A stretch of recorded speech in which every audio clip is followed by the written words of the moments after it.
Hello world, welcome back to Accelerate and welcome to the Jaguar XFS.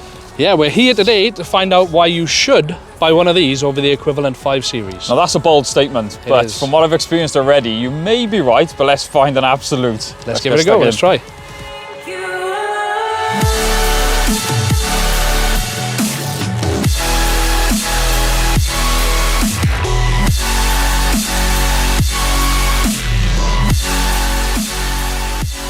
So here we have it, the Jaguar XF Premium Luxury S. Yes, and in this video we're going to be basically comparing it to the 530D, which is the German equivalent, I would say. Yeah, I would say it's more of a fair equivalent. Yeah. So, well, let's go through some top trims. Let's run through some specs, right? Okay then, so power-wise, we got 275 horsepower, 600 Newton meters. Okay, 530D is 261 horsepower with 620 Newton meters. Yeah. So it's actually a good balance of the two, so they must be very similar. What sort of performance, 0 to 60, what are we talking? 5.9. So 5.5 on the 530D. 5.9 seconds 0 to 60. I know you just said a 530D is quicker than that, but Focus RS Mark II 0 to 60, which we've just got out which of, we've just done, is 5.9 seconds. So this accelerates as quick as a Focus RS up to 60 miles an hour. I think a lot of people forget things like that. I mean, this is a big, it's a tank. well-spec'd saloon. It is, yeah. And you'd be keeping up with hot hatches. That's crazy, incredible. isn't it? What are the engine specs? What sort of? This is a 3-litre diesel, V6 twin turbo. And you're still returning what? Oh, you're going to get over 40 miles per gallon. Yeah, exactly. Yes. Yeah. Well, before we step inside, I do want to talk about the styling. Now, style is very subjective, obviously.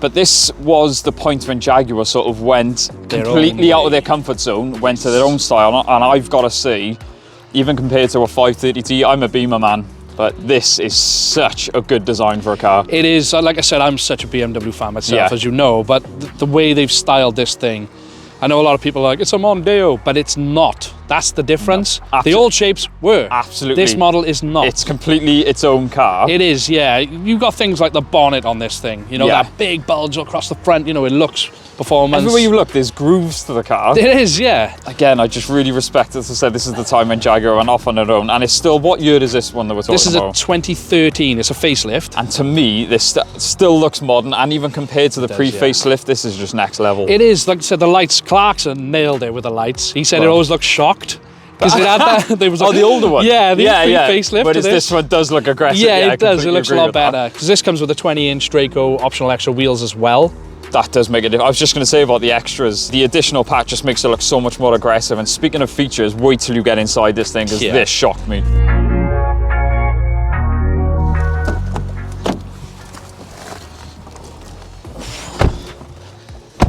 The qualities in the interior is actually one of the things that very much surprised me. I mean, all your touch points, you've got the leather wrapped around the dash going onto the doors. Yeah. Even the sort of the aluminium finish there, and even the wood. I am not a fan of wood in general, but it just works. Right, this actual car has a Meridian surround sound system, 825 watt, 17 speakers with a subwoofer in the boot. 17. It's 1,600 quid optional extra. Wow. Now, the infotainment, I haven't actually had a chance to fully have a play with it because I haven't got it out on the roads, but it seems very intuitive in fairness. It's really good. It's a lot quicker than the previous generation as well. Obviously a faster processor, etc. Yeah. But it's really easy to use. Everything's there. Thing. Well, I suppose that's the main, because the Jaguar has always been aimed at the older generation, let's say. It has, yes. But again, I think this is when Jag was sort of thinking, right, okay, we need to appeal to a younger market. And the infotainment system seems, it would be okay with the older generation because it seems intuitive, but it's also very well laid out and very modern. It is. Like I said, the screen is really, really clear. Obviously, you've got the reverse camera that comes through it as well. Which is a very nice option. Sat-nav, I'm assuming. Yes, it has full sat-nav. Yeah, it even comes up in the display between the clocks. Wow, yeah. It's got blue mood lighting in the night. Yes, I really like that. You know, it looks absolutely beautiful in the night. Yep. In the night. Even like the lights, they're all touch. You know, everything on this car is... Now, I always say this, but with me, I mean, the most luxurious car I've ever owned was an E46 330D, which is not really a luxury car. So things like that, that means a lot to me. The fact that it's just touch, and even that is gentle. You haven't got a sort of ram in. I mean, it's just everything. You know, it's nice, easy, and it's honestly not what I think of when I think of Jag. Jag would have really stepped it up. They have, yeah. Even the cup holders. Now, if you look at them, when you got air conditioning on, it keeps the cans cold. Wow. Do you know what I mean? These seats as well, they're two-tone leather. Now, when we were looking for this car, though, this is actually my father's car, as Yes, you know. yeah. We were looking for one, and he really, really wanted two-tone leather. Now, we only found one other one for sale. He wanted this interior. He wanted this interior. Because it is one of those... It looks very open orange in the picture, mind. It's very shocking. Yeah, it might look orange, but it is... It's tan. Like I'd say it's even more like a caramel. But it's Yeah, one of I those... suppose. Love or hate, and honestly, Yeah. when I first saw it, I was like, "Wow, that's a lot." But you know, I would not change it. It is, I absolutely love it now. And the good thing about them as well, they're heated and cooled. God, the spec. That's what I'm saying. These are so underrated, and people don't realise what they come with. I honestly think they're forgotten because I'm the same. Yeah. Do you know when someone says Jaguar, you just think, I'm not 63, so I don't want one. But well, I'm not exactly young, but I'm not exactly old. Yeah. But I still really enjoy driving this car. Yeah. I literally drive it whenever I can. Yeah. hit the ignition, because this is one of my favourite features. Two, actually. The way the vents... Well, first of all, you've got the gear selector, which is not a shifter like most cars. It is actually a turn dial. Before we get out on the roads, let's take a quick look in the back to see what the space is like back there, because I'm very curious, and then get out on the road. So jumping into the back of the XFS, it's actually surprisingly roomy. Now I've got the front seat where I have had it the journey down, and I'm 5'9", and I mean you're a bigger lad. I'm 5'11" and I'm bigger than me. I'm glad you said it. Nice, yeah. But I've got plenty of knee room, and more importantly, you've got the driver's seat in where you would have it. Yeah. So big lad in the front, big lad in the back. And I've still got plenty of room. All right, if you were 6'2", it'd probably be... Oh, then again, yeah, it would probably be a little bit more of a squeeze. But I think the sloping design may, on a very, very long journey, may start to make you feel a bit claustrophobic, but nothing that I would say enough to put you off. Once again, a nice place to be. It's the quality of material, so the leather continues onto the back of the seat, which I always like. Yeah. It seems a lot of cars, when they get to the back, they seem to forget. But even the leather going on down the door cards, I mean, even the wood trim, the aluminium finish is on the back. Chrome on the handles. Yeah. Obviously, electric windows in the rear. We've got the vents in the middle here with the Jaguar logos. Even little details like that continued onto the rear. Exactly. A 12-volt socket. Can't call them cigarette lighters anymore. Well, that is not even a cigarette lighter. So try lighting a cigarette with that. With a little storage hole. I mean, there's storage, throughout as well, isn't there? Little pockets. And let's have a look at this. Yep. Oh, so we've got cup holders in there as well. One small, one large, just in case you've got a different size drink. I mean, it's everything you want from a decent saloon. It is, yeah. These seats do split as well and fold. That's a biggie, so actually. For a saloon to do that. For a lot of saloons that don't do that. And for all of these features, I mean, like we say, the equivalent to a 530D. I mean, with this mileage, this age, you're probably looking around 12 to 13,000 pounds. What would you say? I would say this is probably worth around 8. 8? Yes. So that's an incredible saving for the. This is it for what you're getting. For £8,000, you pay that for a Mondeo. You pay that for an Insignia. Yeah. Do you know what I mean? This is why these cars are forgotten. I honestly think we found another little hidden gem here. I think so, I'm so impressed with this. If people actually got out and test drove one of these, all right, they do a 2.7 and the newer models are a 2.2. But if you're going to buy one, buy the 3 litre. Yeah, the 3 litre proper one. I think it's only £210 a year as well, tax. What? Exactly. It's cheaper to tax than most things I've ever looked at, Yeah.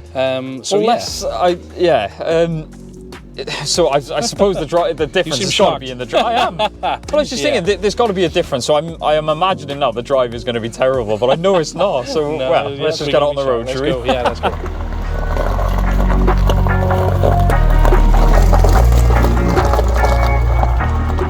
So you join us out on the road on this lovely British day, which I think will actually be a good situation to be in, because let's face it again, you're not going to be buying this car as your weekend fun car. No. You're going to be driving it every day.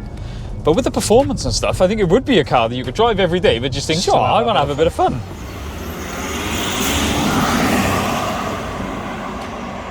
When we were driving down to the location for the intro and things like that, there was a very bumpy road. And considering this is the sport model on 20-inch wheels... Yeah, with biscuit tiny little... profile tyres. It was handling the bumps really well.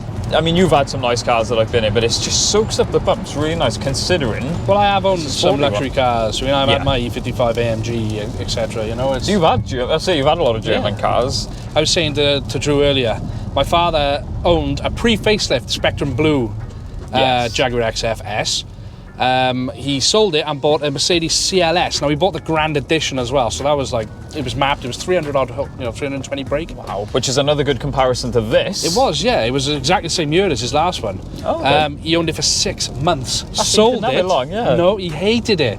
He sold it and bought this. Now, the steering and everything is really, really light and really easy, really responsive on this. Now, the Mercedes in this equivalent, I find very, very heavy.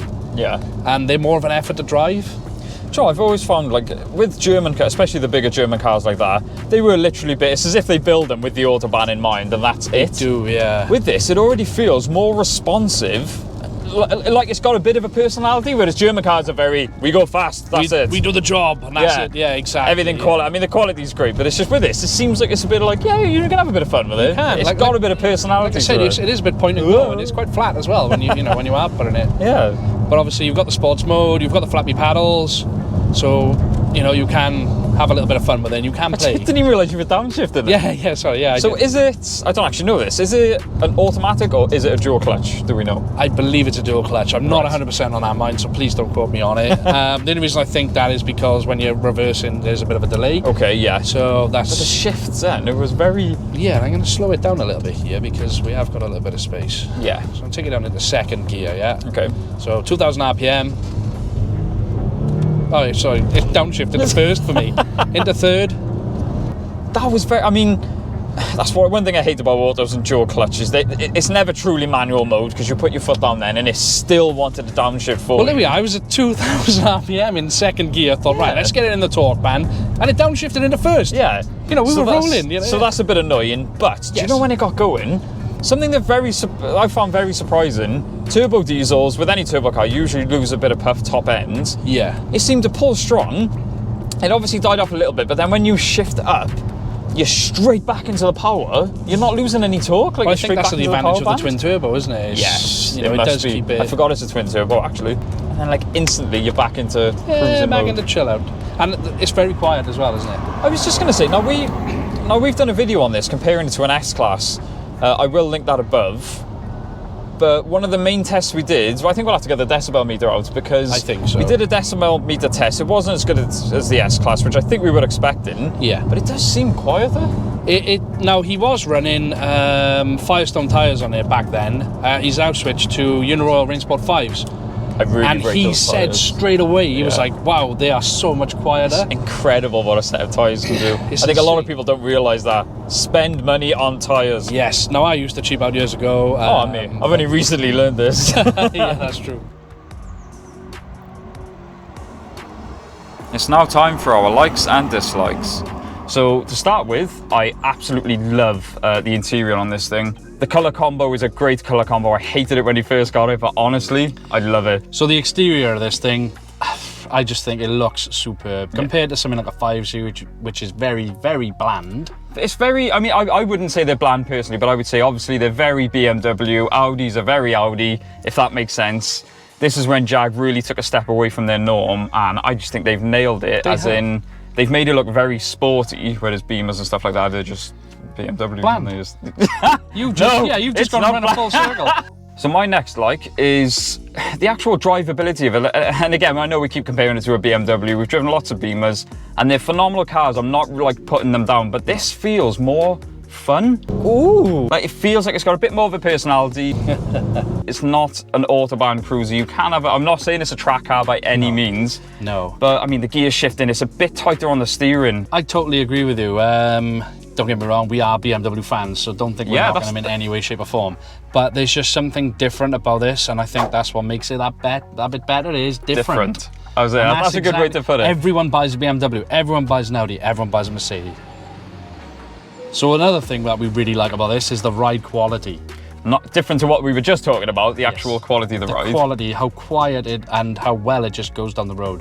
It takes bumps so well. Considering it's on 20s with low profile tyres. Exactly, it is a sporty one. Going on to the dislikes. Again, I love the interior, and I do, but one thing I don't like is the fit and finish, the quality of some of the switchgear and things like that. Yeah, they're not as precise as a BMW. They don't feel as tight. Not really on the same level as the Germans.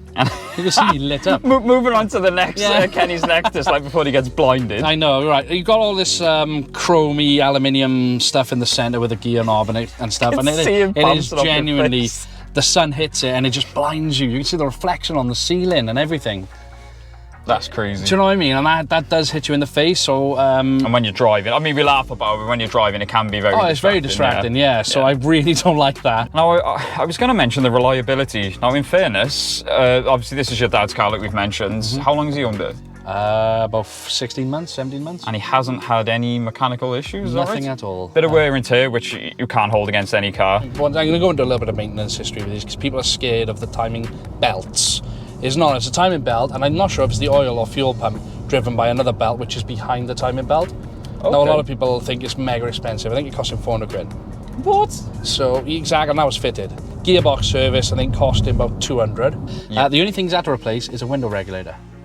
Okay. And that's it. So, I mean, you do get good cars. This has obviously been looked after, but I suppose it is one thing. Jaguar's reliability is not known as the best. No, it's not. So it may be worth looking that little bit harder, paying that little bit more for the good one, because that's obviously what your dad did, and it really shows, and it will save you money in the long run. So yeah, I think that's worth mentioning. Even though this is really high miles, for what it is. What's the mileage? 120 something odd thousand. Really high. Someone's been spoiled. But honestly, we were trying to think of more negatives, and I said, it's Kenny's dad's car, so I thought, he's going to be a bit biased. And I was like, well, I'll be a bit brutal, but apart from the switchgear, which is the main thing that I dislike. Yeah, I agree with you there. I don't, going back to the fit and finish, I forgot to mention one of the things is the squeaky seat.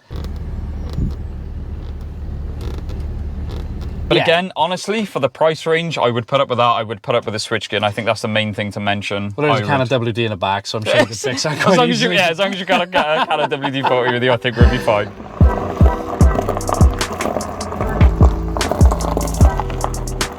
So that was the Jaguar XFS Premium.